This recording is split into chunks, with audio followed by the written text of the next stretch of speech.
Win. Ya oke dok, mungkin ada yang mau disampaikan hari ini perihal dengan case dokter. Ya, kemarin aku nggak sempat ya karena ada acara lagi dan buru-buru keluar. Sebenarnya aku malas banget tanggepin ini karena menurutku berantem sesama profesional itu sangat tidak bijaksana ya. Lagian ini dramanya sudah terlalu panjang sekali, sudah kemana-mana. Tapi karena ini sudah menyangkut brand, ada menyangkut tentang klinik juga, jadi beberapa dari tim manajemen minta aku untuk meluruskan. Ini sertifikatku dari Central Short University, dari China, dari Changsha.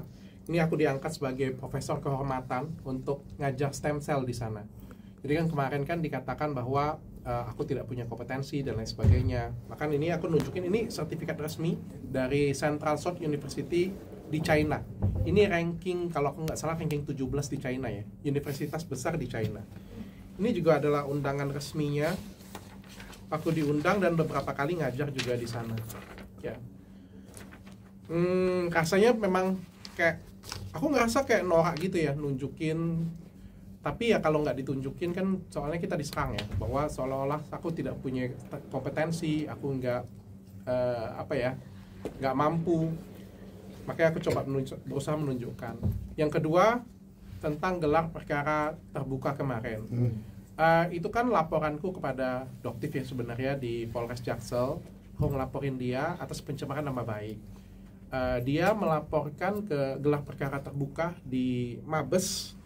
Dan kita sudah gelar di sana dan hasilnya sangat baik sekali. Aku pikir dia keluar menggiring opini seperti itu untuk apa ya? Nggak jelas sih.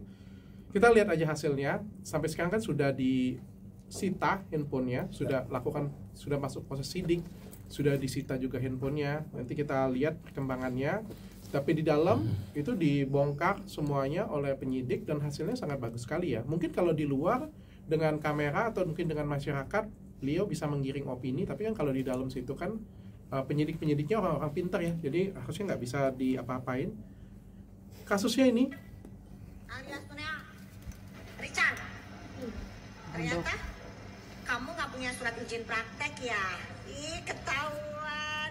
Ayo, punya izin praktek enggak di kliniknya? Punya enggak? Ngaku. Kalau misalnya dokter bilang Richard tidak punya surat izin praktek, berarti dokter pencemaran nama baik. Tutut dong, tutut. Berani enggak? Tutut.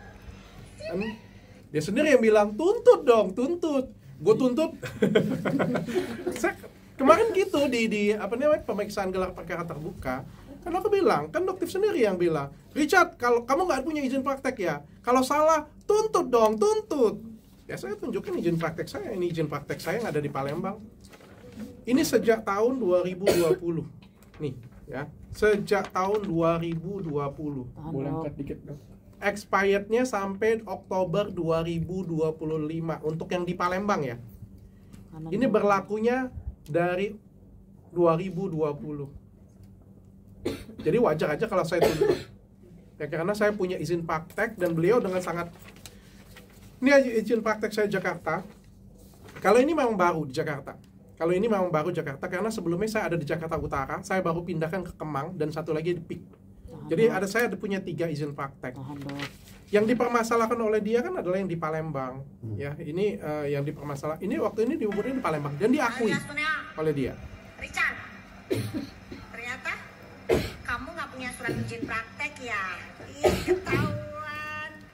Sebut nama dengan pasti, pede sekali. Punya nggak? Ngaku. Kalau misalnya dokter bilang Richard tidak punya surat izin praktek, berarti dokter pencemaran nama baik. Tutut dong, tutut. Berani? Ya, sudah. Saya bilang dengan penyidik kemarin, saya kan cuma mengabulkan keinginan dia saja, Pak, minta dituntut, saya tuntut, saya bilang. Terus masalah SIP yang katanya terbit cuma 9,5 jam, mungkin beliau belum update karena sekarang pembuatan izin praktek itu kan sudah dibawa Kementerian Kesehatan. Memang cuma butuh waktu 6 sampai dengan 12 jam untuk pembuatan SIP sekarang. Ya, mungkin beliau belum update permasalahan itu. Mungkin itu aja sih yang perlu aku klarifikasi ya. Kalau yang lain sih aku nggak perlu tanggepin sih. Kalau dia mau nyerang personal, mau nyerang apa, bagi aku nggak jadi masalah. Tapi karena ini soal brand, dan tentang klinik yang sudah aku bangun lama juga, aku wajib untuk meluruskan itu. Dok, ngomongin soal tanggapan dari dokter. Kemarin Doktif bilang di persidangannya Niki bahwa menurut Doktif Richard Lee itu bukan dokter tapi sales skincare. Itu gimana tanggapannya? Ya itu hak dia sih, hak dia untuk memandang orang seperti apa. Kalau dia memandang aku sebagai sales, memandang aku sebagai apa, ya silakan saja sih. Dok, sekarang juga Doktif juga kena batunya, beberapa produknya juga di notice oleh dicabut izin oleh BPOM. Astagfirullahaladzim. Ya. Ini kan dia kebiasaan review sekarang kena batunya lah gitu ibaratnya. Ya no comment lah, kamu tanyain ke dia aja. Tapi aku pikir aku pengen tanggepin yang dia kan memberikan penjelasan ya, memberikan penjelasan bahwa katanya apa ya, nomor NA-nya diganti ya. Teman-teman yang belajar bahasa Indonesia dengan baik dan benar, aku cuma pengen kasih tahu kalau kan keterangan dari BPOM di situ kan adalah ketidaksesuaian isi dan juga kadar. Setauku artinya apa, BPOM tuh datang ngambil produk dia, dicek kandungan produk dia, ternyata kandungannya dan kadarnya tidak sesuai. Nah inilah yang dinyatakan ditarik izin edar. Kalau untuk selanjutnya dia mendaftarkan yang baru atau mengubah komposisinya, keluar izin edar, itu hak dia, nggak ada masalah. Yang diperiksa ini adalah yang diambil oleh BPOM dan diperiksa itu tidak sesuai izin, tidak sesuai isinya, kandungannya dan juga kadarnya itu. Oke. Supaya masyarakatnya jadi pintar aja sih. Dok, di luar skincare nih, sebelumnya kan pas datang ke Mabes, Doktif nyebut Rolls Royce kan, diduga pelatih bodong dok, kata Doktif. Nah, tanggapan Dr. Richard gimana nih? Nanti saya ajak dia keliling nih Rolls Royce saya nanti. Ya, at the time ya. Sebenarnya aku pengen bicara nanti sekitar mungkin 1 atau 2 bulan lagi ya. Aku pikir masalah ini sudah hampir selesai. Aku lebih pelit ngomong karena menurutku daripada kita perang argumen berkelahi, lebih bagus kita fakta aja. Nanti masalah hukum kan tetap jalan ya, baik laporanku ataupun laporan dia, dan mudah-mudahan sih bulan depan sudah selesai. Dan kalau misalnya ini semua sudah selesai, sudah ada fakta-fakta otentiknya, sudah keluar semua hitam di atas putihnya, nanti aku akan ceritakan semuanya ke kalian secara terang benderang. Berarti tadi handphonenya juga sudah disita oleh pihak Mabes juga dok? Pihak handphonenya sudah disita dari 1 bulan yang lalu kalau nggak salah ya, 1,5 bulan yang lalu. Dan dia juga kabarnya juga kesel karena akun TikToknya juga kena gitu. Ya, yang sita kan bukan saya ya, yang sita itu penyidik ya, dan penyidik kan melihat ada unsur pidana di sana sehingga menyita akun tersebut. Dok, tapi kenapa sih, kan ini kan sudah gelar perkara ya, terus dia masih berani bilang Suneo, masih meragukan kredibilitas dokter juga segala macam gitu. Apa yang membuat, menurut dokter apa yang membuat dia masih berani untuk mengeluarkan statement seperti itu? Ya aku nggak tahu sih, cinta ditolak. Aku juga pengen tanya juga sih dengan dia sih, karena kalau tujuannya adalah pengen kasih edukasi masyarakat kan bukan seperti itu ya. Bukan membuli fisik, bukan sampai masalah sunat dibahas, sampai masalah agama juga dibahas. Menurut aku itu bukan lagi edukasi ya, itu sudah masuk kebencian sih menurut aku. Dok, dikit dok, meriwan lagi ya dok, alasan dokter untuk mengajukan gugatan pra-peradilan apa sih dok? Oh, kalau pra-peradilan, jadi kayak gini ya.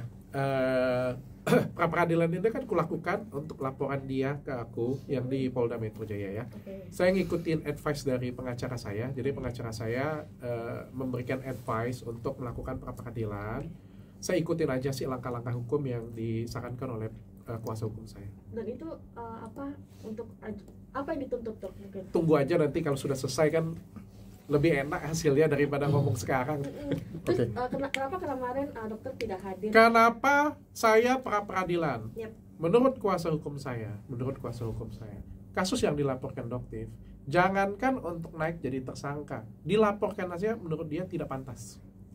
Karena beliau beli bukan pada platform resmi, beliau beli tidak di tempat yang resmi, beli produk yang dilampirkan juga bukan produk saya, produk yang dilampirkan juga sudah BPOM.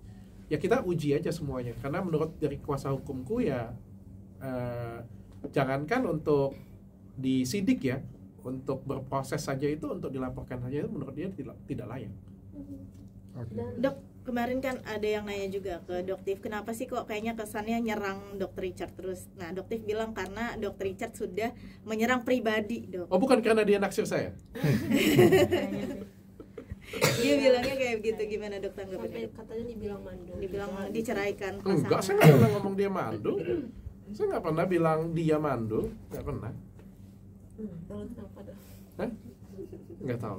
Oke. Berarti ini lebih ke Saya bilang, berarti kan saya bilang dokpeng, saya bilang yang operasi plastik monyet, bukan dia loh. berarti ini lebih ke penyerangan pribadi kata ujung-ujungnya ya. Hah? Lebih ke nyerang pribadi juga ujung-ujungnya, bukan ke skincare atau ke perusahaan atau dan lain-lain. Iya, makanya saya malas tanggepin. Saya minta maaf juga kalau misalnya saya juga sudah terpancing atau keluar jalur. Saya juga nggak mau terpancing lagi dan keluar jalur lagi, karena menurutku ini sudah nggak profesional sih. Makin lama kayak gini kan masyarakat juga ngelihatnya makin aneh dan makin lucu ya. Apalagi sama-sama profesional saling ribut satu sama lain ya. Makanya kita selesaikan aja di proses hukum. Bentar lagi juga sudah selesai proses hukumnya. Sama satu lagi ya, jalan hidup masing-masing aja, saya pikir seperti itu. Dok, tapi kemarin di Mabes ketemu nggak dok? Ketemu. Apa mungkin yang dia ngomongin gitu? Enggak. Saya cuma Apa sampaikan diem-diem apa adanya doang? di dalam penyidik di sana. Jadi kan sebenarnya emak-emak yang mendapatkan informasi sebelah dengan PD-nya menyampaikan ke masyarakat. Jadi dapat informasi cuma setengah, tapi PD banget nyampein informasi ke masyarakat. Akhirnya kan jatuh sendiri. Akhirnya kan kena pencemaran nama baik kan. Ya beliau melakukan upaya hukum untuk gelar perkara terbuka, nggak apa-apa, saya hargain. Saya sedikit pun nggak bilang dia takut, nggak bilang dia ada apa-apa, nggak. Saya hargain supaya dia puas nanti kalau misalnya jadi tersangka dan nanti diketok palu harus di penjara, biar dia puas bahwa semuanya ini sesuai dengan koridor hukum yang ada. Jadi jangan bilang lagi nanti hukum dibeli atau hukum dibayar dan lain sebagainya, karena kan dia sudah menempuh semua jalur hukum yang ada. Dan saya nggak jadi masalah. Bagi saya ini fakta kok. Saya punya izin prakteknya, saya punya lengkap, izin klinik saya lengkap, saya punya kompetensi semuanya jelas. Jadi menurut saya selesai sampai di sana ya silakan nanti dihukum aja, kita lihat. Berarti dengan mengeluarkan bukti-bukti ini membuka mulut dokter juga. Ya harusnya sih seperti itu ya. Kemarin juga penyidik-penyidik sana melihat ya terkejut juga sampai ditanya kok sebegitu yakinnya. Kan dokter kan datang ke klinik saya di Palembang. Jadi ceritanya tuh kayak gini. Dia tuh datang ke klinikku yang ada di Palembang. Sampai di Palembang, itu dia pakai wig loh. Iya. Bayangin loh, dia datang ke Palembang ke klinikku pakai wig, menyamar. Ya kan kalau e-tiketnya baik kan tidak seperti itu ya.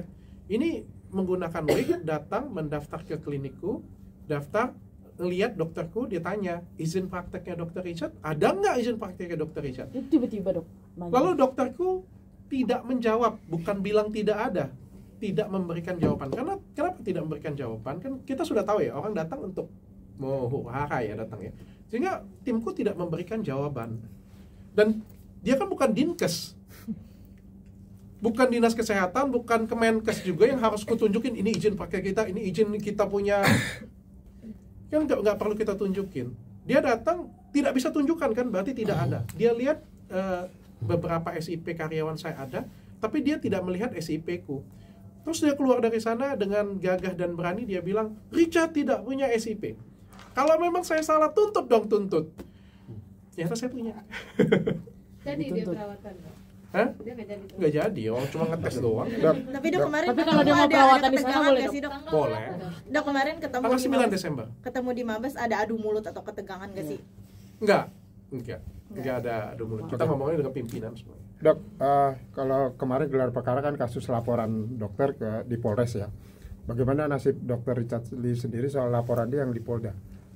Sejauh mana sekarang Dia ini, berkeyakinan akan keberlanjutannya itu? memenjarakan Ya nggak Dr. apa-apa Richard. kalau beliau yakin, nggak apa-apa. Kita kan punya keyakinan masing-masing ya.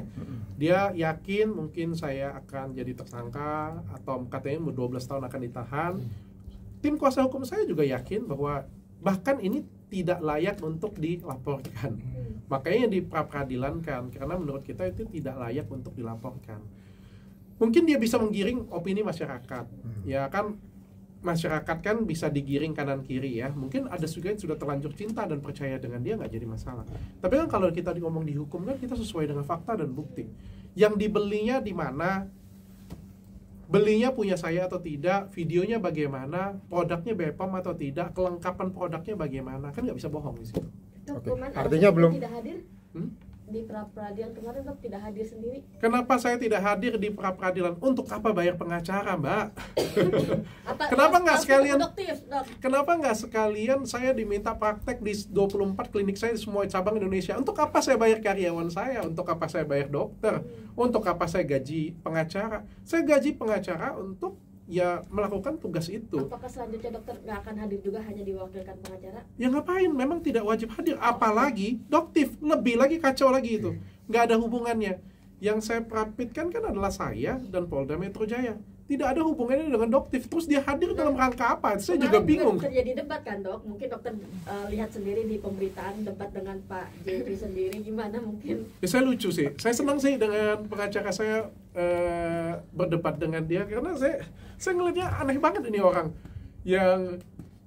yang di sidang pra peradilan siapa, yang datang juga siapa. Mungkin mau bertemu dokter tapi nggak kesana. Itu mungkin ya. Oke, Dok. Kata banyak orang bilang juga seperti itu. Mungkin dia datang pengen ketemu Tapi dengan pengen nggak sih saya. dok ketemu nanti tiba-tiba di persidangan gitu buat memuaskan rasa ini? Saya takut dia ketemu, mengutarakan cinta ke saya. Dok,